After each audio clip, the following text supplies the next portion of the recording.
So next up we've got Dr. Nicole Townsend, who's a lecturer in history at UNSW Canberra. This is Nicole's second time speaking at an MHHB conference. Her first was an excellent presentation about the Mediterranean theatre and the Australian sort of supply chain that moved in that direction. So we're very glad to have her back again, speaking about the struggle against forgetting, rats at Tobruk, and the legacy of the Second World War. So thank you, Nicole.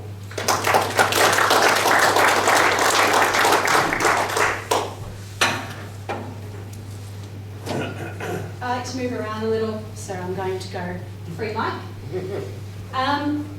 Today's presentation from me may seem a little out of scope or out of topic, in that it does focus in some way on the Siege of Tobruk, which of course is not 1945, but the focus of my presentation is more on how it's been remembered and how the Rats of Tobruk Association in Australia specifically wanted the legacy of Tobruk to be contained, as well as at the end a look at what not just public awareness and understanding of Tobruk is today, but of the Second World War in general.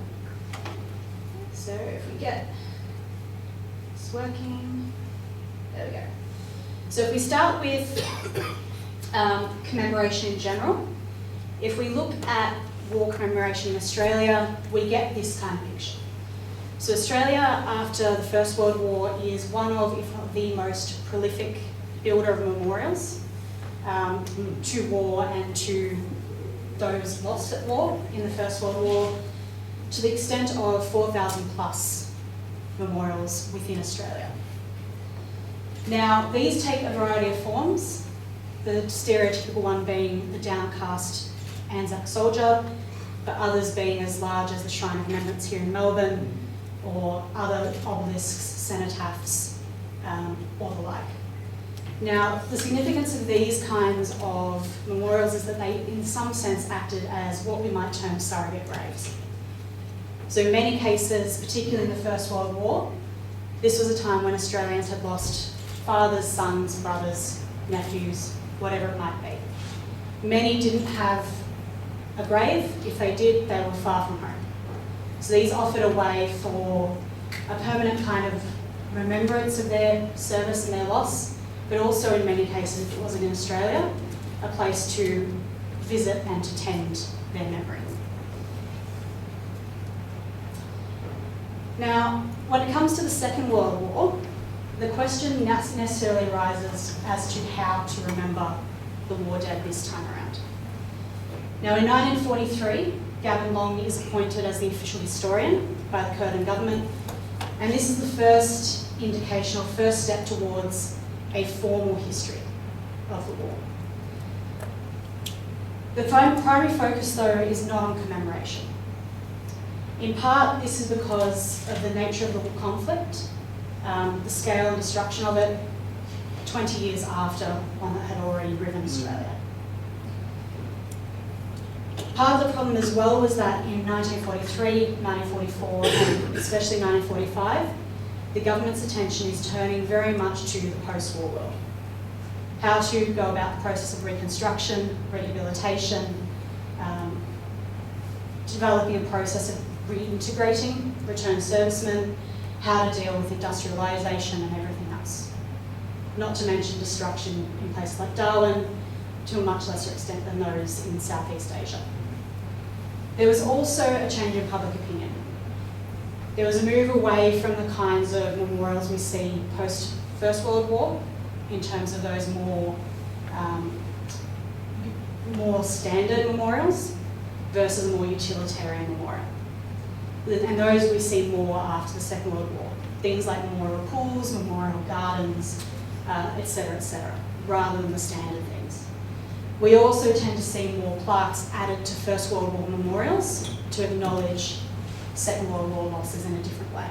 So not necessarily building new memorials, but adopting a new way of using old ones. From veterans' views, though, they very much wanted the same kind of process for their contributions.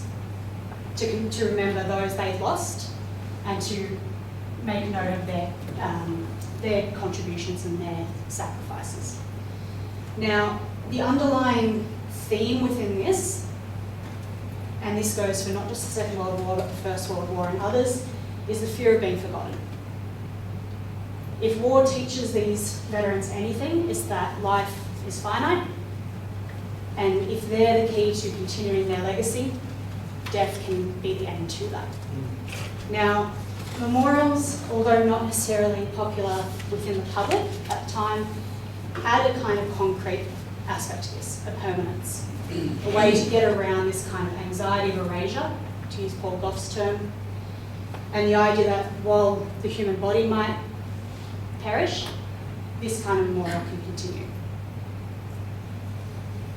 Now, if we look at the Rats of Tobruk Association specifically, and you can see the logo crest here, the first branch opens in Sydney before the war's end in 1944. The Victorian branch follows the next year, and then we see a proliferation of branches and sub-branches across the country. Now, over the time, over the kind of two years, 1947, we end up with a membership base of around 8,000. So not an insignificant number. Now, part of the reason for establishing this association is to gather and to reminisce, but part of it is also, and this is enshrined in their constitution, is the mission to promote the commemoration of the siege and to build a legacy for the siege within Australian society, within Australian history, and within Australian national memory. Part of this is also necessarily casting veterans of the Siege of Tobruk in particular as inheritors or torchbearers for Anzac. And this is something that I'll go through a bit more in this paper, as well as the desire to link to Gallipoli. And this all underpins several campaigns in the post-war period up to the early 1980s and beyond. And the last point there is also worth noting before I go into it later, is that the desire of the Rats of Tobruk to essentially create a separate identity within the veteran community was a point of conflict. And it did bring it into conflict with the RSS AILA and its successor, the RSL. For those unfamiliar with the siege itself, it spanned April to December 1941, 242 days in total. Most Australian troops were evacuated before the end of the siege, and that's one of the big points of contention, particularly in the broader scope of 1941, but with the siege as well, with the 2nd and 13th Battalion remaining until the end. Now, casualties, if we look here, 832 killed, 2,177 wounded, 941 taken prisoner. Some of those end up in Italy, some end up in Germany or elsewhere, but all tend to, in the aftermath, adopt the moniker of the Rats of Tobruk, which starts as a propaganda sledge but becomes a badge of honour. Now, in terms of early representation, around the siege, both during and after, we get these kinds of statements. Now, this one is from 1950, and it continues after the war, and that is the idea that Tobruk holds an eminent place. It is in some way greater than other battles, particularly in the Mediterranean, where it becomes really the most well-known engagement overall. We also see its place in popular culture, and we can see the media poster here for the movie The Rats of Tobruk, which was later released in the US several years later in '51. Now, as I say, the anxiety of erasure, and you can see the definition from Paul Goff at the top here. This is the idea that with time, memory fails, and what might be important to one generation or to one individual or community necessarily will be lost.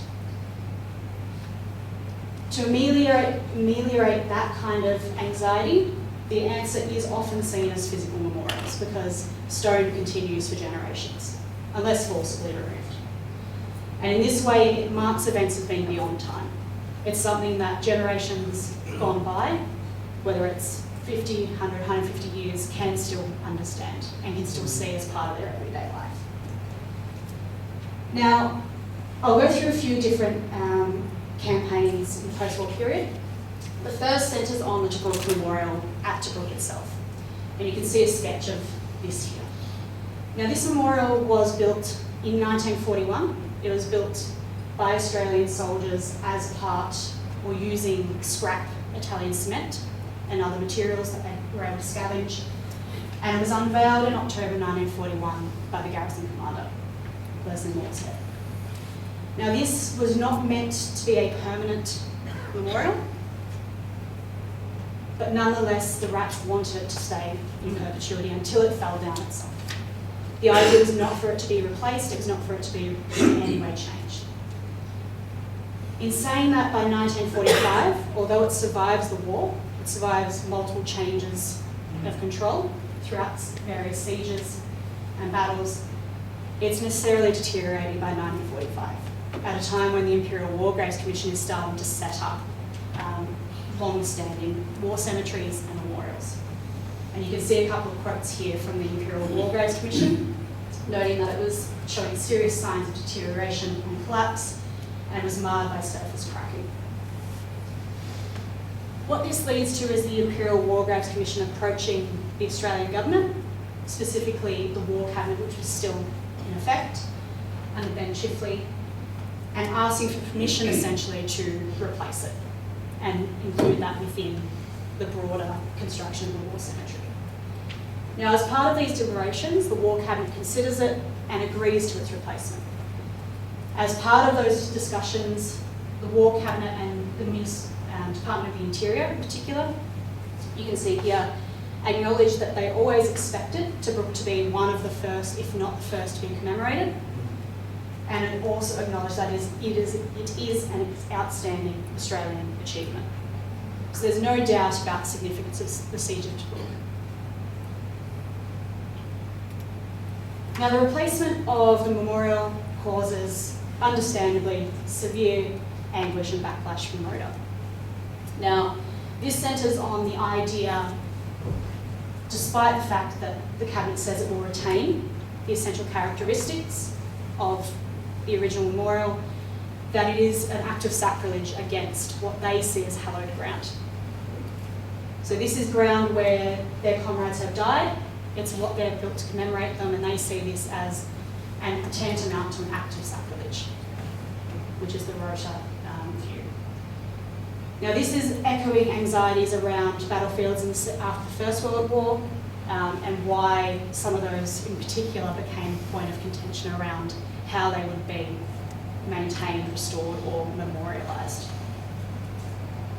The outcome was that it went ahead, nonetheless, and this led to Rota changing tack. If they couldn't stop its replacement, they would have to be part of its replacement.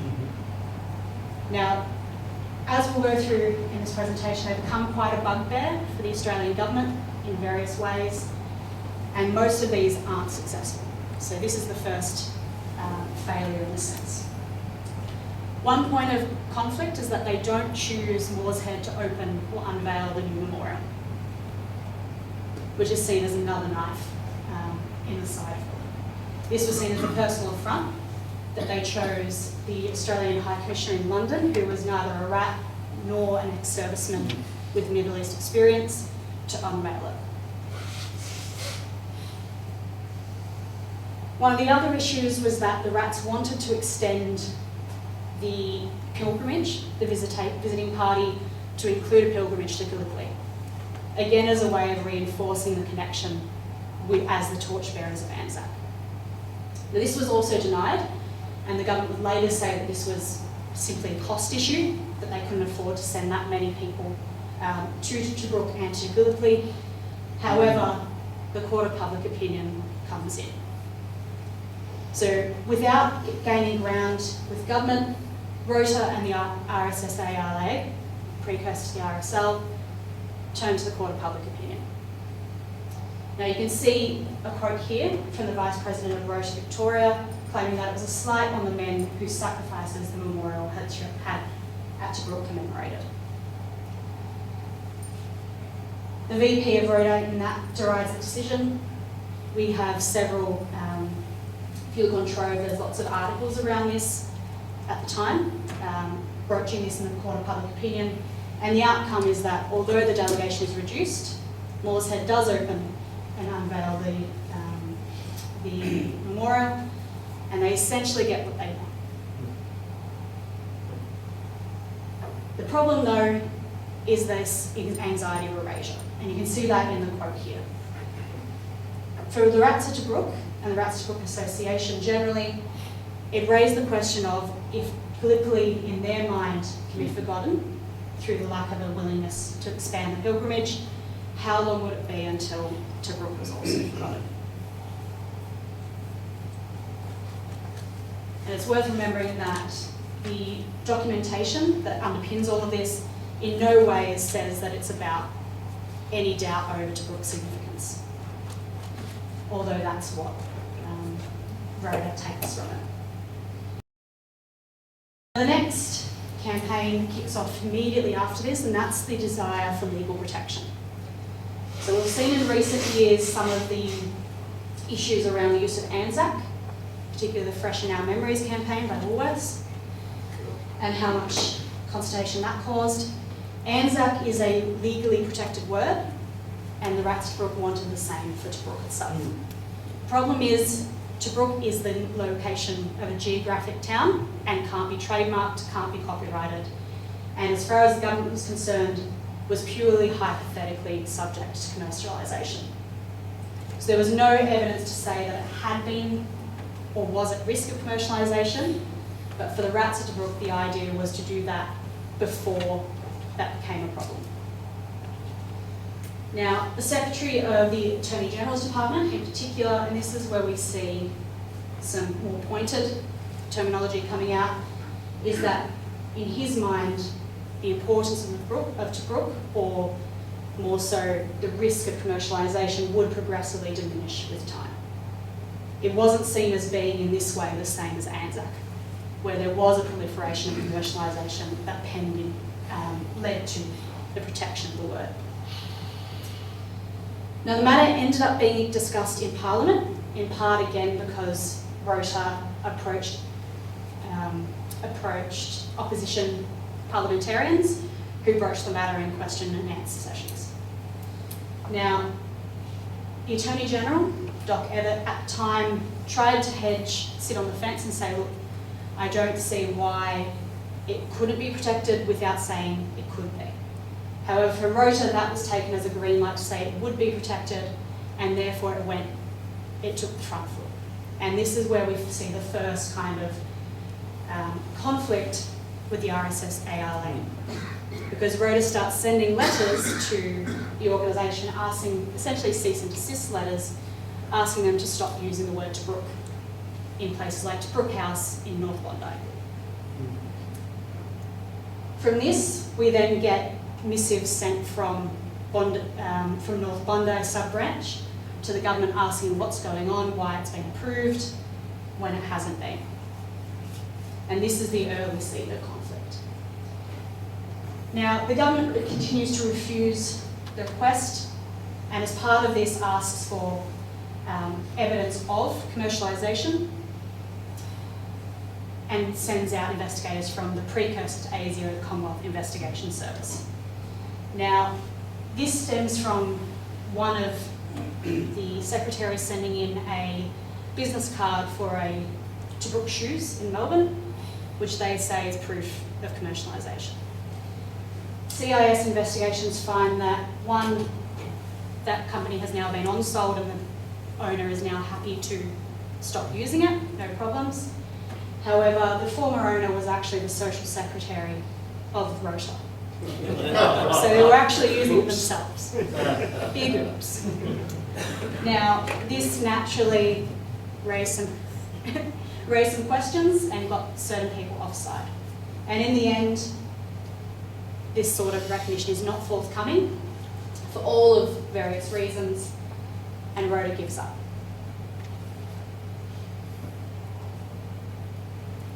The next one I want to talk about briefly is the desire for a National Day of Commemoration. Now, Tobruk Sunday is an important commemoration within Rota to this day. It's celebrated each year, commemorated each year, and marks the start of the siege. So it's marked in mid-April, specifically the first Sunday after Easter Sunday each year.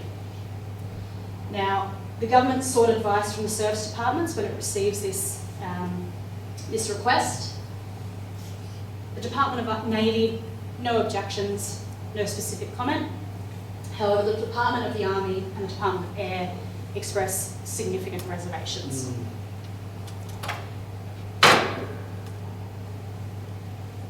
Now, this is the first time we see specific mention here of the fear that recognition for Tobruk will detract from Anzac Day specifically, or Remembrance Day specifically. It's the first time we see this kind of explicit mention, not just in internal communications, but also to Rota. So the Prime Minister's office does include that statement, or a version of it, when it explains to Rota why it cannot give a National Day of Commemoration. It's also in part because it was seen as setting a precedent for other groups, other interest groups, whether that's battalion, organisation or otherwise, to seek the same kind of recognition. In a sense, opening the floodgates.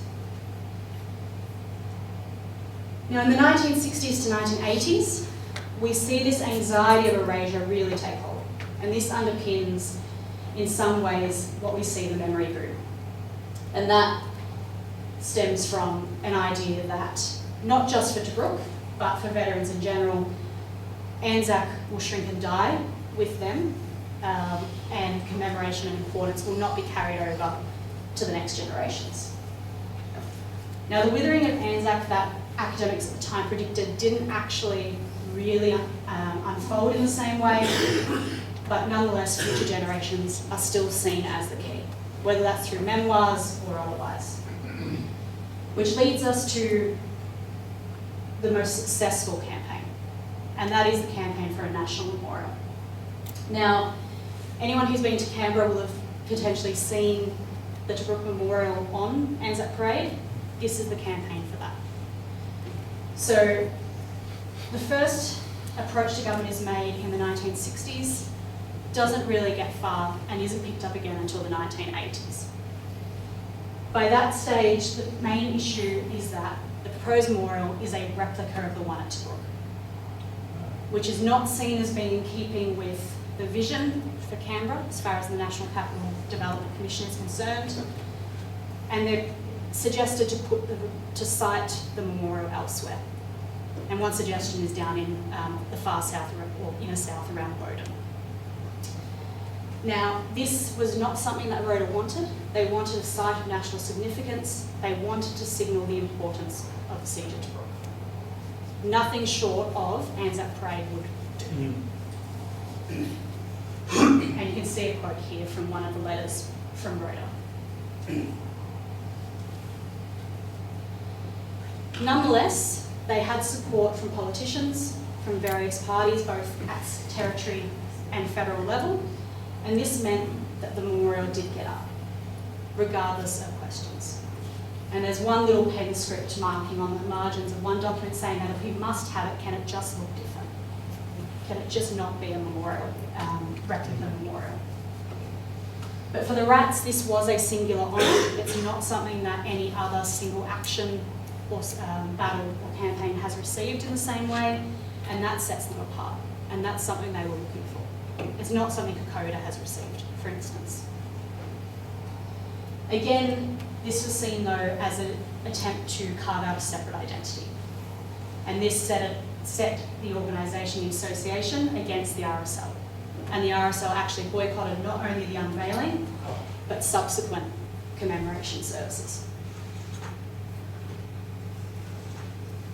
In terms of the aftermath though, having a permanent memorial in the nation's capital didn't prove to be the salve they thought it would be for the fear of forgetting, the struggle against forgetting, and the fact that Father Time was catching up with all of us. And this was something that comes through in a lot of the serials that each state branch was putting out.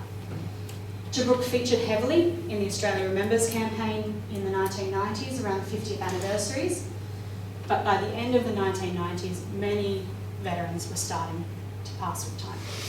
And this was becoming much more visible as the numbers dwindled at each year's Tobruk Sunday service, for instance.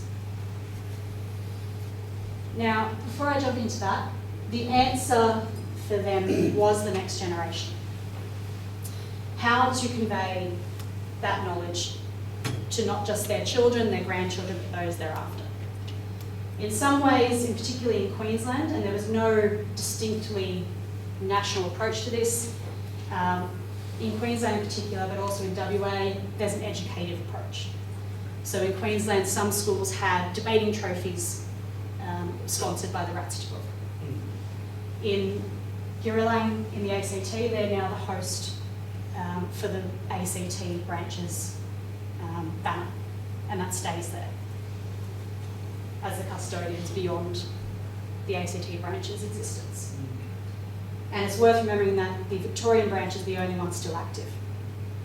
So they made an active decision in the 80s not to create a torchbearer organisation in the same way, though that was reversed partially in the early 2000s, hence why we have the descendants of the Rats of Tobruk Association, for instance. But there was a lot of disagreement about whether it should die with them or whether it should be continued through their descendants. Now, if we skip forward to today, earlier this year, I'm part of the War Studies Research Group at UNSW Canberra, and I led a survey, a national survey of 1,500 respondents from around Australia, looking at Australian attitudes and understandings of Australian military history at large. What came from this is that we found that the Second World War continues to dominate. So 90% of Australians or thereabouts, I think it's 87% specifically, are aware of the Second World War. Around 80% are aware of Australian involvement therein. A majority want to learn more about it. They want children in schools to learn more about it. They want to be part of the curriculum. However, World War II is the exception. And again, it's other than that 90%, once we go into some of the weeds, knowledge gets a lot lower. And these are the averages as well. For all other conflicts, none rated 50%. Many rated below or around a third, particularly more recent conflicts, but also things like the Millennium Emergency, etc. One thing that comes from it is that the Pacific War dominates. And these are from an article I did in the conversation, so you can see a bit more about it there if you like. As you can see, in the top three, only one is an Australian event, the bombing of Darwin. Kokoda, not in the top three, doesn't quite reach 50%. However, if you see like towards the bottom, you'll see that less than 20% have not heard of any of these activities. So knowledge is not great, but still there. If we look at the Mediterranean and the Middle East, it raises questions about how successful Rota may have been. So as we can see, and these are rounded figures, it was approximately 41.7% had not heard of any conflict, that any engagement or action that we listed here in the Mediterranean and Middle East, including Tobruk. 41.4% or thereabouts had heard of the siege of Tobruk. So it's still the most well-known or the most engagement about which Australians are most aware. And that's just that they've heard of it, not necessarily they know about it. And it's quite stark in comparison to the others. But still less than 50%, and more so are still not aware of it at all. This is the final graph here. This one shows the age variation in this. And as we can see, the averages aren't necessarily affected by age group. So older cohorts were overwhelmingly more knowledgeable or more aware of these events than younger age groups. Though the youngest, being 18 to 29, were not always the least aware. quite often it was either the 30 to 39 bracket or the 40 to 49 bracket, which may be a sign of inclusion in more recent curricula, for instance, in schools, and how that affects things. And we know that the Mediterranean campaigns, for instance, aren't as well covered in school curricula as the Pacific War is, and why that might dominate still. But as we can see, some of the things we think of, or veterans might think of as being some of the most important events or most consequential, things like and death marches, for instance, only 12% of those under 30 were aware of it. So these kinds of statistics give an insight into what may or may not have staying power, and questions about whether or not groups like the Rats Tobruk were actually successful in trying to build that legacy. But it's worth remembering as well that the siege of Tobruk nonetheless sits within those major kind of engagements within Australian military history generally. So it is still one we see on the news each year. It is still one that receives focus when a veteran passes away each time, including last year, when we see the dubbing of the last Rat of Tobruk being lost, for instance.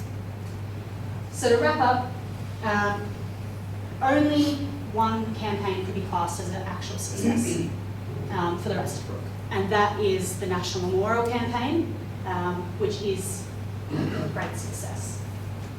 Tobruk remains the most well-known or most well-aware event. It still receives a large amount of media attention, yet still hasn't received comparatively academic attention. So it's quite mixed in that regard. The awareness of the siege, as well as the war in the Mediterranean, Middle East in particular, is heavily weighted towards older generations, which raises questions about success, as I say. So that's all for my presentation. There is, if you're interested in the data at the end, an article on the conversation, or I can provide a link for the full report, which is goes into a lot more detail than I could today. So thank you. Any questions? Ask me.